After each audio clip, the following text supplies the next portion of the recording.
देखिए, भारतीय जनता पार्टी ने कोई ऐसा बयानबाजी नहीं करी है। अगर आप देखेंगे, हमारे सभी नेताओं ने सिर्फ ये कहा है कि भारतीय जनता के पार्टी के जो कार्यकर्ता है वो चुनावों के लिए तैयार रहे। और भारतीय जनता पार्टी पंचायती राज चुनाव हो, चाहे आपके किसी संस्थान के चुनाव हो या प्रदेश के चुनाव हो, उनके लिए तैयार रहने का आह्वान लगातार जो है वो कार्यकर्ताओं से करते रहते हैं। तो ऐसा कुछ भी नहीं है। बाकी मुख्यमंत्री जब से आरडीजी बंद हुई है तब से मुख्यमंत्री जी स्वयं ही परेशान हैं। उनको लग रहा था कि आरडीजी से जो पैसा आता है उसी से वो प्रदेश चला लेंगे, और जो आत्मनिर्भर हिमाचल वाला नारा है उनका, वो सिरे नहीं चढ़ रहा है, इसलिए वो परेशान दिखाई दे रहे हैं। बाकी जिस प्रकार से आपने देखा था कि मुख्यमंत्री द्वारा जो है प्रेजेंटेशन जो है वो वित्त विभाग और साथ में सरकार द्वारा दी गई थी, उसमें केवल मात्र जो है वो खर्चों की कटौती और आमदनी को बढ़ाने का रोना रोया गया था। और ये भारतीय जनता पार्टी नहीं कह रही है, ये हम नहीं फैला रहे हैं। वो जो प्रेजेंटेशन की जो इनकी स्लाइड्स थी वो काफ़ी वायरल हुई, सारी जगह खबरों में भी चली कि डीए, टीए और अनेकों प्रकार के जो बेनिफिट्स जो एम्प्लॉयज़ को मिलते हैं, जो 8,000 करोड़ और 5,000 करोड़ लगभग 13,000 करोड़ के जो है उनके ऊपर ये संशय पैदा करने का उसमें बताया था कि ये नहीं दे पाएंगे हम। तब जो है वो चीज़ें बाहर निकली।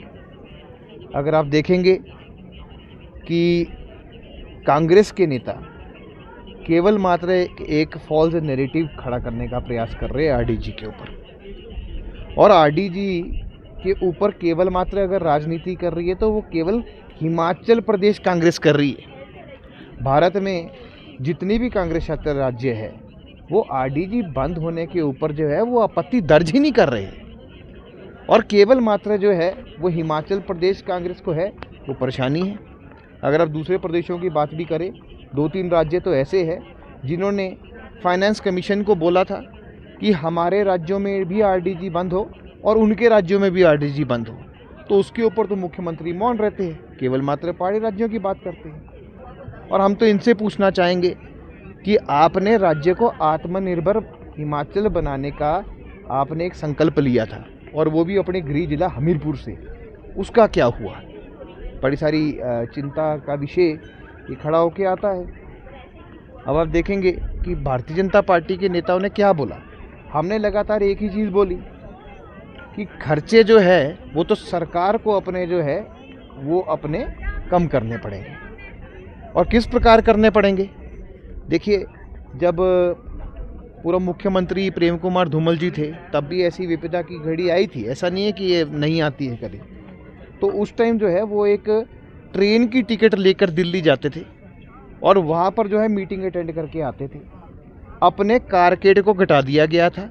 वहाँ पर जो है कोई 12-13 गाड़ियों के काफिले नहीं चलते थे, केवल मतलब पायलट व्हीकल और मुख्यमंत्री व्हीकल और एक सिक्योरिटी व्हीकल, 3 का कारकेड चला करता था। यहाँ तो आप देखेंगे कि 14-14 गाड़ियों का तो कारकेड चल पड़ता है। उसके बाद जो मंत्री है, मंत्रियों को भी हर जगह पायलट चाहिए और उनको भी बहुत बड़ा कारकेड चाहिए, तो उसके ऊपर भी इनको जो है कट लगाना चाहिए। उससे पेट्रोल भी बचेगा और खर्चा भी बचेगा। जब आप चेयरमैन की बात करते हैं तो चेयरमैन की सैलरी आपको सबको पता है कि क्या थी और अब कहाँ पहुँच गई है, कितने गुना बढ़ी है। अब पेंशनों के ऊपर और जो अनेकों चीज़ें जो ये बात करते हैं, हम तो कहते हैं भी अपनी पेंशन भी आप देखिए कि अगर आप उसमें थोड़ी कटौती कर सकते हैं, तो अनेकों चीज़ है जो सरकार को स्वयं देखनी पड़ती है। और अफसरों को भी ये सोचना चाहिए कि किस प्रकार से जो है गाड़ी की मिनिमम यूजेज के साथ वो मैक्सिमम आउटपुट निकाल सके। तो ये सारी इंट्रोस्पेक्शन का विषय है, और इसमें जो है अपने आप जो है वो संसाधन को अपना सीमित करके खर्चा बचाना पड़ेगा।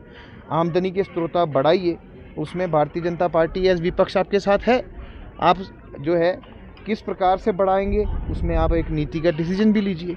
तो अनेकों बहुत बड़ी विषय है, और ये विषय अभी का नहीं है, ये पहले से ही चला आ रहा है, और अनेकों फाइनेंशियल कमीशंस जो है 5-5 वर्ष की इन चीज़ों को सजेस्ट भी करते रहे हैं। और एक और मैं आपको चीज़ बताता हूँ, वो फाइनेंशियल कमीशन जो है 16 की रिकमेंडेशंस पे बोले गए हैं। तो सरकार ने अपनी तरफ से जो है कोई एक्सरसाइज नहीं करी उसके अंदर। उसमें जितनी भी रिकमेंडेशंस है वो फाइनेंशियल कमीशन जो है FC 16 उसी की पड़ी गई थी। तो अभी तक तो प्रदेश ने अपनी सरकार ने कोई ऐसी योजना और प्लानिंग नहीं बताई है, केवल मात्र एक नेगेटिव नैरेटिव बनाने का प्रयास किया जा रहा है और लोगों को भ्रमित करने का प्रयास किया जा रहा है। और इसी के साथ जो है अंतिम में मैं इनको याद दिलाना चाहूँगा कि जिस प्रकार से आपकी कर्ज लेने की गति है वो हिमाचल प्रदेश को जो है वो क्रोनिक सिचुएशन में ला रही है। और जो 42% डेफिसिट जो है हिमाचल प्रदेश का हो गया है वो आपके कारण हुआ है। और आपके कारण इसलिए हुआ है क्योंकि आपने ऋण लेने में अपनी सरकारी घोड़ों का उस पर कोई लगाम नहीं लगाया है। तो अगर आप देखेंगे उसके ऊपर आप चिंतन कीजिए। सरकार आप चला रहे हैं और अगर आपको लगता है कि सरकार आपसे नहीं चल रही है तो आप छोड़ दीजिए, भारतीय जनता पार्टी के नेतागण आपसे अच्छी सरकार चला लेंगे। जब हुई थी और आज तक वेतन कितने विधायकों के खाते में क्रेडिट हुआ है वो बढ़ा हुआ, वो भी मुख्यमंत्री स्पष्ट करे। ये केवल मात्र घोषणाओं की सरकार है। आपने वेतन वृद्धि की बात जरूर करी पर अभी तक किसी वेतन वृद्धि का जो है बेनिफिट एक भी विधायक को नहीं हुआ है। ये मुख्यमंत्री चिंतन करें।